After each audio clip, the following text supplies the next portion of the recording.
Boa noite. A produtora Become Studio apresenta o capítulo 3, O Digital ou a Virtualização da Informação, do livro Cybercultura, do autor Pierre Levy.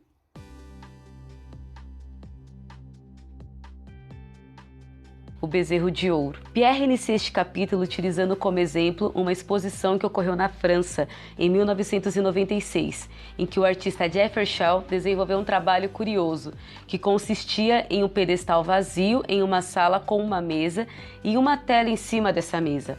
A tela tinha a função de mostrar o que estava em cima do pedestal. Ué, mas o pedestal não estava vazio? Esse é o ponto que Jeffrey queria chegar.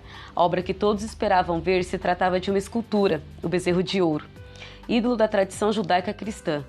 A escultura não estava presente ali fisicamente, mas quando era direcionada a tela para o pedestal, supostamente vazio, era possível ver a obra de Jeffrey.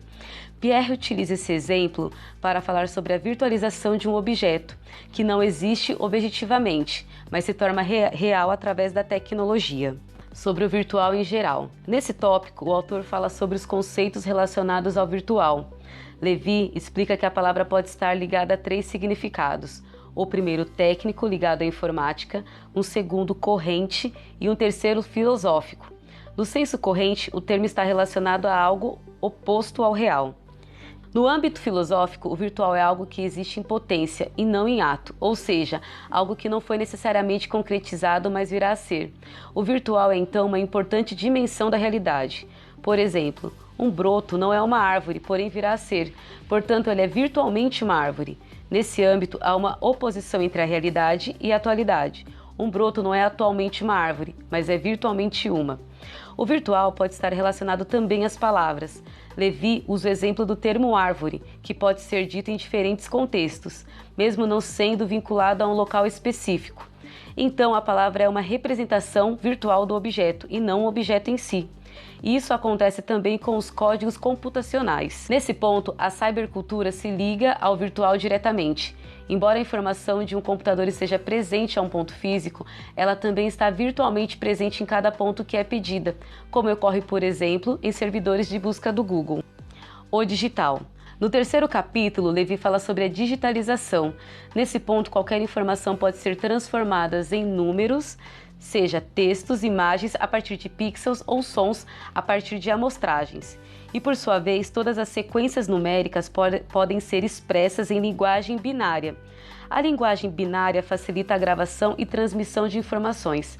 Pode ser copiada e transferida quase sem perdas e é facilmente calculada pelos circuitos eletrônicos utilizados em computadores. A informação digitalizada e transformada em linguagem binária reúne automaticidade, precisão, rapidez e quantidade. Isso acontece justamente pela facilidade que os computadores têm em calcular as informações codificadas em números. Nesse capítulo é discutido também se a digitalização da informação se trata da desmaterialização ou virtualização.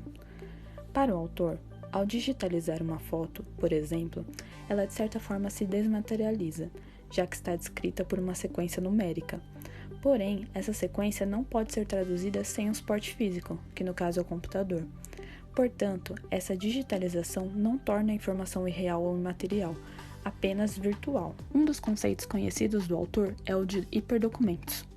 Um dos exemplos que ele dá é o do CD, mas é possível pensar também no pendrive e no HD.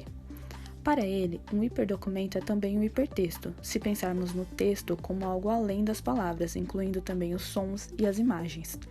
Um hipertexto é então um texto estruturado em rede, constituído por nós, link entre esses nós, referências, notas, ponteiros, botões, etc. Ele não é apenas digital, visto que enciclopédias, dicionários, atlas e até mesmo bibliotecas também são hipertextos. Com o surgimento do hipertexto digital, houve a mudança sobre a postura entre leitor e texto.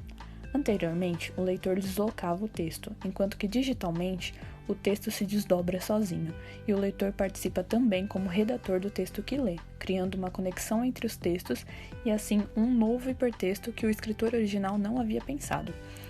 Um exemplo disso são os portais de notícia, que possuem links para outras seções nos cantos das páginas, links para outras matérias relacionadas dentro do próprio texto e outras matérias no rodapé. O leitor pode criar, então, a partir desses links, o próprio caminho de leitura que ele quiser. No tópico multimídia ou unimídia, são apresentados alguns pontos importantes sobre o universo da comunicação, tais quais: a mídia é o suporte ou veículo da mensagem, então o rádio seria uma das mídias para as informações. A estrutura de uma mensagem é pensada de acordo com o dispositivo informacional que será usado. Por exemplo, uma mensagem pode ser linear, como em um romance, ou em rede, como em portais de notícia. O dispositivo informacional também designa a relação entre os participantes da comunicação. Então, existe a categoria todos, que é usada pelos rádios e TVs, em que o locutor passa a informação a vários espectadores. A categoria 1, como a carta e o telefone, em que há uma troca de informações entre duas pessoas. E a categoria de todos, como acontece no cyberespaço, em que a troca de informações acontece entre muitas pessoas. O termo multimídia, originalmente, significava aquilo que emprega diversos suportes ou diversos veículos de comunicação. Atualmente, ele se refere geralmente a duas tendências do sistema de comunicação contemporâneo, que é a multimodalidade e a integração digital. Como a informação tratada por computadores não é mais apenas textos e números, pois inclui também imagens e sons, para o autor, o certo seria tratar essas informações como mensagens multimodais. Além disso, a palavra multimídia diz respeito a um movimento geral de digitalização de diferentes mídias. Já unimídia é a junção de mídias separadas em direção a uma mesma rede integrada. Então, por exemplo, o que acontece com os celulares é uma unimídia, que inclui televisão, rádio e internet em um único aparelho. Então, nesse capítulo, o autor nos mostra que o mundo virtual pode imitar o mundo real, mas em escalas diferentes. Por exemplo, um mapa é uma representação em menor escala de uma região, assim como o mundo virtual é uma representação do mundo atual. Essa representação, segundo o autor, pode acontecer como uma realidade virtual, ou uma virtualidade no sentido do dispositivo informacional, ou ainda uma virtualidade informática.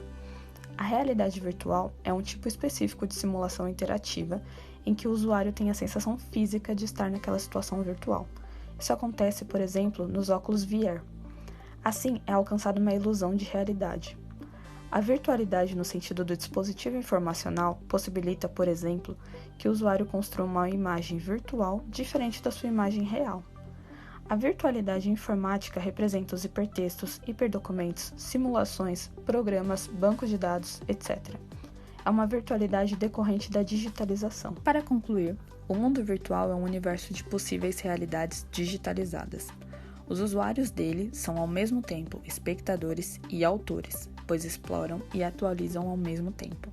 Os computadores são as mídias físicas que suportam esse novo mundo, que é cada vez mais rápido, automático, preciso e maior. Bom, isso é tudo, pessoal. Esse foi o capítulo 3 de Cybercultura com o autor Pierre Levy. Os agradecimentos: Universidade Cruzeiro do Sul. Produção: Bicom Studio. Direção executiva, dublagem, criação de arte por José Eduardo de Oliveira, Gabriele Ramos Almeida, William de Souza Salvador, Tatiana Januário, Heloísa Rocha de Souza, Victor Araújo Saldanha, Vinícius Andreoli, Ana Flávia Cavalcante, Caio Flávio Paixão Silva. Muito boa noite.